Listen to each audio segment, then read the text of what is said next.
ഞാൻ doctor Biniya, Bethsaida homeo clinic, Kaloor. ഇന്ന് നമ്മൾ നോക്കുന്നത് മുടി കൊഴിച്ചിലും അതിനോട് ബന്ധപ്പെട്ടിട്ടുള്ള തെറ്റിദ്ധാരണകളുമാണ്. ഒരുപാട് തെറ്റായ കാര്യങ്ങൾ, അതായത് മിഥ്യാധാരണകൾ നമ്മുടെ മനസ്സിലുണ്ട്. പണ്ട് മുതലേ നമ്മൾ കേട്ടുവരുന്ന പല പല കാര്യങ്ങൾ, അതിൻ്റെ സയന്റിഫിക് റീസൺസ് എന്താണെന്ന് മനസ്സിലാക്കലാണ് ഇന്നത്തെ ദിവസം ചെയ്യുന്നത്.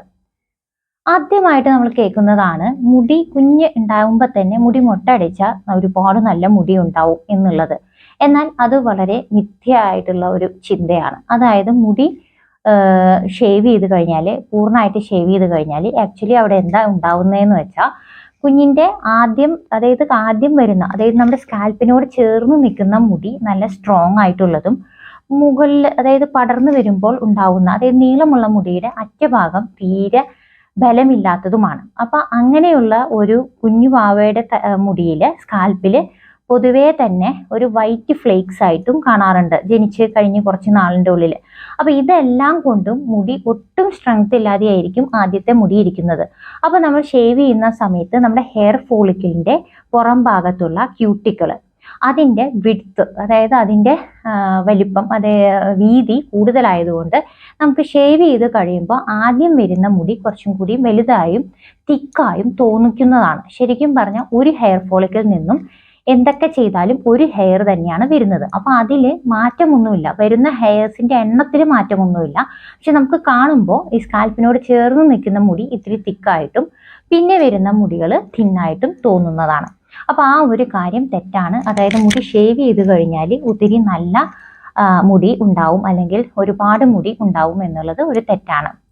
രണ്ടാമതായി എന്താണ് സാധാരണ പറയുന്നതാണ്, കുട്ടിയുടെ മുടി കേളി ആവാതെ, അതായത് ചുരുണ്ട മുടി നല്ല സ്ട്രെയിറ്റ് ആയിട്ട് വരും ഷേവ് ചെയ്ത് കഴിഞ്ഞാൽ, അതായത് മുട്ടടിച്ചു കഴിഞ്ഞാൽ എന്നുള്ളത്. അതും തെറ്റാണ്. ഓരോരുത്തരുടെ ജെനറ്റിക്സ് വെച്ചിട്ടാണ് അവരവരുടെ മുടിയുടെ തീരുമാനം വരുന്നത്. അതായത് ഇത് കേളിയാണോ, വേവിയാണോ, സ്ട്രെയിറ്റ് ആണോ എന്ന് തീരുമാനിക്കുന്നത് അവരുടെ പാരമ്പര്യവും അവരുടെ ജെനറ്റിക്സുമാണ്. പിന്നെ എന്താണ് അവിടെ സംഭവിക്കുന്നത്, നമ്മൾ ഷേവ് ചെയ്ത് കഴിഞ്ഞ് ആദ്യം വരുന്ന മുടി ഇത്തിരി പൊന്തിയാണ് വരുന്നത്. ആ ക്യൂട്ടിക്കിളിന്റെ, ഹെയർ ഫോളിക്കിളിന്റെ ആ ഭാഗത്തുനിന്ന് വരുന്ന മുടി പൊന്തി നിൽക്കും. അപ്പൊ നമുക്ക് തോന്നും അത് സ്ട്രെയിറ്റ് ആയിട്ട് തോന്നും. പക്ഷെ വരുന്നതിനനുസരിച്ച്, നീളം കൂടുന്നതിനനുസരിച്ച് അത് ചുരുണ്ട് തന്നെ. ഇപ്പൊ ചുരുണ്ട മുടിയുള്ള കുട്ടിയാണ്, അല്ലെങ്കിൽ അവരുടെ അപ്പനും അമ്മയ്ക്കും ചുരുണ്ട മുടിയാണെങ്കിൽ ചുരുണ്ടിട്ട് തന്നെ വരത്തുള്ളൂ, അല്ലെങ്കിൽ വേവി ആയിട്ടേ വരത്തുള്ളൂ, അല്ലെങ്കിൽ സ്ട്രെയിറ്റ് ആയിട്ട്. അപ്പൊ അത് അവരുടെ ജെനറ്റിക്സ് ആണ് തീരുമാനിക്കുന്നത്. പിന്നെ ഉള്ളത് ഇപ്പോഴത്തെ പുതിയ തലമുറയുടെ ഒക്കെ ഒരു ചിന്ത, മുടി അധികം കുളിക്കണ്ട എന്നൊരു ചിന്തയുണ്ട്. അപ്പൊ അതിന് കാരണം എന്താണെന്ന് വെച്ചാൽ, മുടി അധികം കുളിച്ചില്ലെങ്കിൽ മുടിയിൽ തന്നെ ഒരു ഓയിൽ നമുക്ക് ഫോർമേഷൻ ഉണ്ട്. മുഖത്ത് നമുക്ക് മുഖത്തിന്റെ ആയിട്ടുള്ള സെബം ഫോർമേഷൻ പോലെ നമ്മുടെ സ്കാൽപ്പിലും സെബവും അങ്ങനത്തെ ഇതെല്ലാം ഓയിൽ സെക്രീഷൻസ് ഉണ്ട്. അപ്പൊ അത് വെച്ചിട്ട് മുടി നല്ല സോഫ്റ്റ് ആയിട്ട് ഇരിക്കും, മുടി കുളിക്കേണ്ട ആവശ്യമില്ല എന്നൊരു ചിന്തയുണ്ട്. അതായത് ഒരു 3 ദിവസത്തിൽ ഒരിക്കൽ കുളിച്ചാൽ മതി എന്നൊക്കെയാണ് ഇപ്പോഴത്തെ പുതിയ തലമുറ. എങ്കിൽ ഇതും ഒരു ശരിയായ രീതിയല്ല. ആക്ച്വലി എല്ലാ ദിവസവും കുളിക്കുന്നത് കൊണ്ട് മുടിക്ക് കുഴപ്പമൊന്നുമില്ല.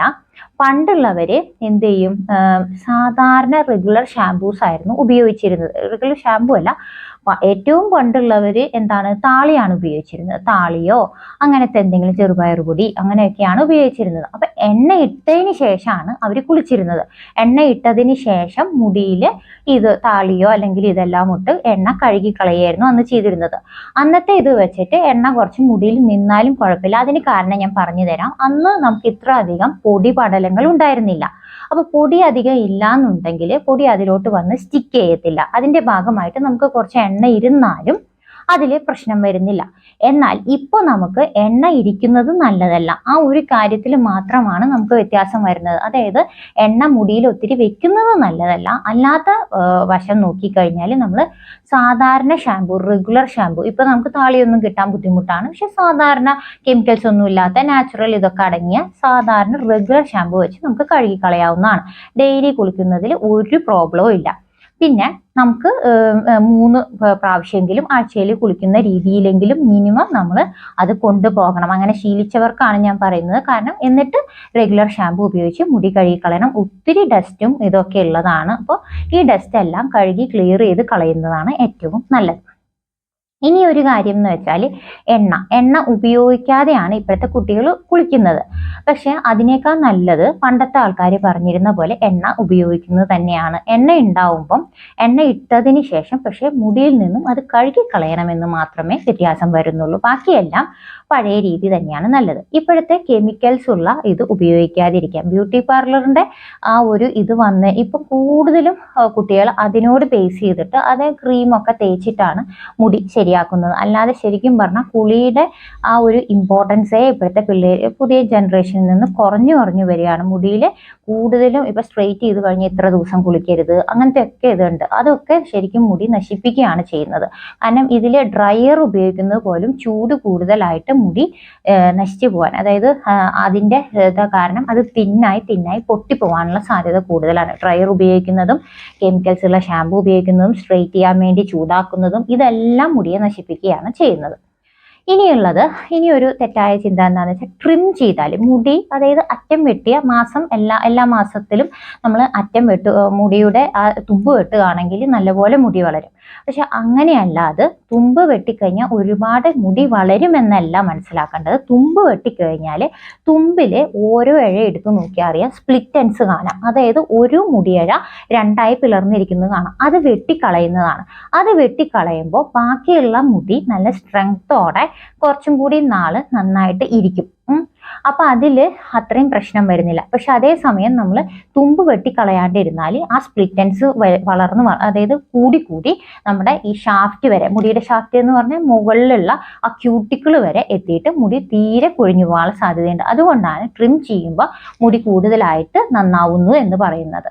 പിന്നെ അതിലൊരു മിഥ്യാധാരണ എന്താന്ന് വെച്ചാൽ പണ്ടത്തെ ആൾക്കാർ പറയും മുടി എന്താണ് ഇങ്ങനെ ട്രിം ചെയ്ത് കഴിഞ്ഞാൽ മുടിയുടെ അറ്റം കാണാതെ വെയിലും വെളിച്ചവും കൊള്ളാതെ മടക്കി കെട്ടിക്കൊള്ളണം എന്ന് പറയും. അത് നല്ല കാര്യമാണ്. ആക്ച്വലി നമ്മൾ പുറത്തുള്ള വെയിലും ഡസ്റ്റും ഒക്കെ കണ്ട് തൊട്ട് അതിൻ്റെ അറ്റം മുട്ടിക്കഴിഞ്ഞാൽ ആ സമയത്ത് വെട്ടിയ ഉടനെ മുട്ടിക്കഴിഞ്ഞാൽ ആ ഭാഗം വീണ്ടും പിളരാനുള്ള ഒരു സാധ്യതയുണ്ട്. അതിൻ്റെ പേരിലാണ് അങ്ങനെ പറയുന്നത്. ഇനി ഒരു മിഥ്യാധാരണയാണ് പണ്ടത്തെ ആൾക്കാർ പറഞ്ഞിരുന്നത് ഫുൾ മൂണും ന്യൂ മൂൺ എന്ന് പറഞ്ഞാൽ ന്യൂ മൂൺ തൊട്ട് ഫുൾ മൂൺ വരെ വലുതാവുകയാണ്. അതായത് അതിന് പ്രകാശം അല്ലെങ്കിൽ വളർച്ച കൂടിക്കൊണ്ട് വരികയാണ്. ചന്ദ്രന്റെ ഫേസസ് ആണ്.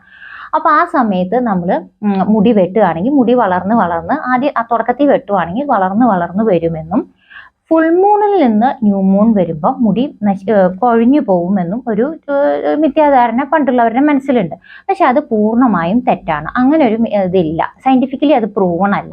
അത് അന്നത്തെ കാലത്ത് അഗ്രികൾച്ചർ, അതായത് ഫാമിങ്ങിന്റെ സമയത്ത്, അതായത് ഈ കൃഷിപ്പണിയുടെ ഭാഗമായിട്ട് അവരുടെ ഇത് ചെയ്തിരുന്നത് അഗ്രികൾച്ചർ സ്റ്റാർട്ട് ചെയ്തിരുന്നത് ഇതിന്റെ ബേസിസിലായിരുന്നു. അതിലാണ് അവരിങ്ങനെ ഒരു ചിന്ത വന്നത്. ഫുൾ മൂൺ ആകുന്നത് വരെ മുടി വളരുകയും ഫുൾ മൂൺ കഴിഞ്ഞ് ന്യൂ മൂൺ ആവുന്നവരെ കൊഴിയുകയാണ് ചെയ്യുന്നത്. പിന്നെ ഒരു കാര്യം പഴയ ആൾക്കാർ പറയുന്നത് മുടി നനഞ്ഞു കഴിഞ്ഞാൽ അത് ചീവരുത്, കെട്ടരുത് എന്ന്. പക്ഷെ അത് കറക്റ്റാണ്. അതായത് മുടി നനഞ്ഞു കഴിഞ്ഞാൽ നമ്മൾ അധികം കെട്ടിവെക്കാനോ ചീവാനോ പാടില്ല. കൈ വെച്ച് കെട്ടുകൾ തീർക്കുക മാത്രമേ ചെയ്യാൻ പാടുള്ളൂ. അതിന് കാരണം അല്ലെങ്കിൽ മുടി ടാങ്കിളായിട്ട്, അതായത് കെട്ടുപിടിക്കാനും പിന്നെ അതേപോലെ തന്നെ കായ എന്ന് പറഞ്ഞാൽ അതിൻ്റെ ഉള്ളിൽ തന്നെ ചെറിയൊരു ഇതുപോലെ വന്നിട്ട് മുടി പൊട്ടിപ്പോവാനുള്ള സാധ്യത വളരെ കൂടുതലായതുകൊണ്ടാണ് നനഞ്ഞ വശം കെട്ടരുത്, അത് പരത്തിയിട്ടോളണം എന്നുള്ളത് പണ്ടുള്ളവർ പറഞ്ഞുകൊണ്ടിരുന്നത്. പിന്നെ നമുക്ക് ഏറ്റവും ഇപ്പോഴത്തെ ഒരു കോമൺ ട്രെൻഡാണ്, നമ്മളെല്ലാവരും ചെയ്യുന്നതുമാണ്, അതായത് വൈറ്റമിൻസിൻ്റെയും മിനറൽസിൻ്റെയും ടാബ്ലറ്റ്. അതിൽ പ്രധാനമായും വൈറ്റമിൻ ഡി, പിന്നെ HB കുറഞ്ഞാൽ, ഇത് എല്ലാവരും പറയുന്നതാണ്. ഞാൻ തന്നെ പല വീഡിയോസിലും പറഞ്ഞിട്ടുണ്ട്. HB കുറവുണ്ടോ എന്ന് നോക്കണം, മുടി കൊഴിച്ചിലുണ്ടെങ്കിൽ, അല്ലെങ്കിൽ വൈറ്റമിൻ ഡിയുടെ കുറവുണ്ടോ എന്ന് നോക്കണം. ഇതൊക്കെ ശരിയാണ്. വൈറ്റമിൻ ഡിയും HBയും എല്ലാം കറക്റ്റ് ആയാലും എന്ത് ശ്രദ്ധിക്കണം, നമ്മുടെ ഭക്ഷണത്തിലെ പ്രോട്ടീനും ആവശ്യത്തിനുള്ള ഫൈബറും, അതായത് ബാലൻസ്ഡ് ഡയറ്റ് നമ്മൾ ഫോളോ ചെയ്യണം. അത്യാവശ്യം പയർവർഗ്ഗങ്ങളും അങ്ങനത്തെ കാര്യങ്ങളും ഒക്കെ നമ്മുടെ ഭക്ഷണത്തിൽ ഉൾപ്പെടുത്തിയാൽ മാത്രമേ നമുക്ക് നല്ല രീതിയിൽ മുടി സംരക്ഷിച്ചു കൊണ്ടുപോകാൻ പറ്റുള്ളൂ. അല്ലെങ്കിൽ ഇതെല്ലാം നമ്മൾ സപ്ലിമെന്റ് എടുത്താൽ പോലും അത് തുടർച്ചയായി നമുക്ക് കൊണ്ടുപോകുവാൻ ബുദ്ധിമുട്ടായിരിക്കും. അപ്പം നല്ല രീതിയിൽ ഭക്ഷണം കറക്റ്റായിട്ട് കഴിക്കുക, നല്ലപോലെ വെള്ളം കുടിക്കണം. വെള്ളം ഇല്ലെങ്കിൽ ഈ ഡീഹൈഡ്രേഷൻ കൊണ്ടും നമുക്ക് ഈ പറഞ്ഞ പോലെ മുടി കൊഴിയും. പിന്നെ നല്ല രീതിയിൽ ഉറങ്ങണം, ആവശ്യത്തിന് ഉറങ്ങണം. 7 to 8 hours നമുക്ക് എല്ലാ ദിവസവും ഉറക്കം കിട്ടും വേണം. ഇതെല്ലാം ചെയ്താൽ മാത്രമേ നമുക്ക് ഈ ഒരു മുടി സംരക്ഷിക്കാൻ പറ്റുള്ളൂ. അതിനെല്ലാം അപ്പുറം ഒരു പാരമ്പര്യം എന്നുള്ളൊരു കാര്യമുണ്ട്. അപ്പം പാരമ്പര്യത്തിൽ അപ്പനും അമ്മയ്ക്കും നല്ല മുടിയുള്ള കൂട്ടത്തിലാണെങ്കിൽ എന്തായാലും നമുക്കും ആ ജനിതകം തന്നെ, അതായത് ജെനറ്റിക്സിൽ ആ ഒരു ജെനറ്റിക് ക്യാരക്ടർ തന്നെയായിരിക്കും നമുക്കും ഉണ്ടാവും. അതുകൊണ്ട് നല്ലപോലെ മുടി വളരും. ഇനിയിപ്പം ഒന്നും കഴിച്ചില്ലെങ്കിലും മുടി വളരാനുള്ള ടെൻഡൻസി കൂടുതലായിരിക്കും. അതേസമയം തിരിച്ച് അധികം മുടിയില്ല, കൊഴിഞ്ഞു പോകുന്ന പ്രകൃതക്കാരുടെ മക്കളാണെങ്കിൽ ഇതേപോലെ തന്നെ മുടി കൊഴിയാനുള്ള ഒരു ടെൻഡൻസി കൂടുതലായിട്ട് കാണും. അപ്പൊ ഈ പറഞ്ഞ പോലെ ഇതെല്ലാം ഒന്ന് ശ്രദ്ധിക്കാം. നല്ലപോലെ ഭക്ഷണം കഴിക്കുക, അതേപോലെ എല്ലാ കാര്യങ്ങളും ഇപ്പം ഞാൻ പറഞ്ഞ ഈ തെറ്റിദ്ധാരണകൾ മാറ്റിയിട്ട് പല കാര്യങ്ങളും നമ്മൾ എന്തൊക്കെയാണ് ചെയ്യേണ്ടത്, എന്തൊക്കെയാണ് മുടിയെ സംരക്ഷിക്കാൻ വേണ്ടത്, അതൊക്കെ നോക്കിയിട്ട് അത്ര സ്ട്രോങ് ഷാമ്പൂസ് ഒന്നും ഉപയോഗിക്കാതെ നല്ലപോലെ, പിന്നെ അതേപോലെ ഈ സ്ട്രെയിറ്റനിങ്ങും കളറിങ്ങും അങ്ങനത്തെ ഒന്നും ഇല്ലാതെ നന്നായിട്ട് സംരക്ഷിക്കുകയാണെങ്കിൽ നമുക്ക് കുറച്ചു കാലം അതായത് നല്ല ഒരു രീതിയിൽ നമുക്ക് മുടിയെ സംരക്ഷിക്കാനാകും. പിന്നെ എന്തെങ്കിലും മെഡിക്കൽ കണ്ടീഷൻസോ ഒരു ഹോർമോണൽ ഇംബാലൻസോ അങ്ങനത്തെ എന്തെങ്കിലും കാരണമാണ്. പിന്നെ സ്ട്രെസ് അത് ഭയങ്കര ഒരു ഭാഗമാണ്. ഈ സ്ട്രെസ് കൂടുന്ന സമയത്ത് മുടിയുടെ വളർച്ച നിന്നു പോകും എന്നാണ് ഒരു കൂട്ടം. പക്ഷെ അങ്ങനെയല്ല സംഭവിക്കുന്നത്. നമ്മൾ ഏറ്റവും അധികം സ്ട്രെസ് വരുമ്പോൾ ഹോർമോണൽ ഇംബാലൻസ് ഉണ്ടാവുന്നു. അപ്പം നമ്മുടെ ഹെയർ ഫോളിക്കിളിൻ്റെ ആ ക്യൂട്ടിക്കിളിൻ്റെ ഭാഗം എന്താണെന്ന് വെച്ചാൽ ഗ്രോത്ത് സ്റ്റക്കായി പോവുകയാണ് ചെയ്യുന്നത്. അപ്പം ആ ഗ്രോത്ത് സ്റ്റക്കാവുമ്പോൾ നമുക്ക് തോന്നും മുടി ഒട്ടും വളരുന്നില്ല എന്ന്. പക്ഷെ മുടി വളരുന്നുണ്ട്. അതേപോലെ ഏജ് പ്രോഗ്രസ് ചെയ്യുമ്പോഴും നമ്മുടെ ഏജ് കൂടുന്തോറും നമുക്ക് മുടി ഒട്ടും വളരുന്നില്ല എന്നല്ല, പക്ഷെ അതിന്റെ ഗ്രോത്ത് ഇത്തിരി സ്ലോവറായി മാറുന്നു. അപ്പൊ സ്ട്രെസ് വരുമ്പോഴും ഹോർമോണൽ ഇംബാലൻസിന്റെ ഭാഗമായിട്ട് നമുക്ക് ഈ ഒരു ഗ്രോത്ത് കുറഞ്ഞു പോകുന്നുണ്ട്. അപ്പൊ ഇതെല്ലാം കണക്കിലെടുത്തുകൊണ്ട്, ഇങ്ങനത്തെ കാര്യങ്ങളെല്ലാം കണക്കിലെടുത്തുകൊണ്ട് വളരെ നല്ല രീതിയിൽ മെഡിറ്റേഷനോ യോഗയോ സ്ട്രെസ്സും കുറച്ച് ഒക്കെ കൊണ്ടുപോവുകയാണെങ്കിൽ നമുക്ക് ഒരു പരിധി വരെ മുടിയെ സംരക്ഷിക്കാം.